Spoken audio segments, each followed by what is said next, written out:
Welcome to Luca and Miguel. Enjoy the video. You start by confirming you're signed into the correct Discord account and that you can access its email. Once logged in, open user settings and go to Privacy and Safety. Make sure you can receive messages from Discord. Now request your account data.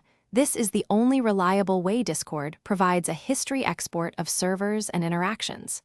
Submit a data request, note the estimated wait time, and keep your email open for the download link so you can move to the next phase. Once Discord sends the export link, download the ZIP and extract it to a safe folder.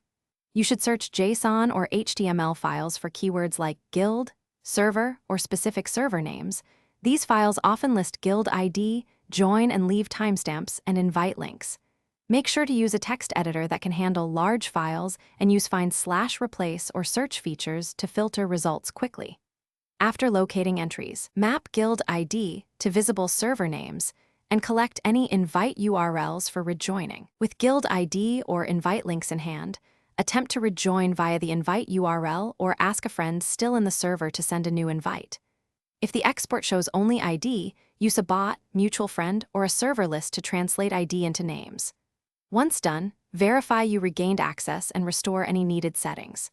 If something goes wrong, like no email, incomplete data, or missing names, check spam, confirm account verification, and if necessary, submit another data request. Thanks for watching and please subscribe. It's the best investment you'll ever make.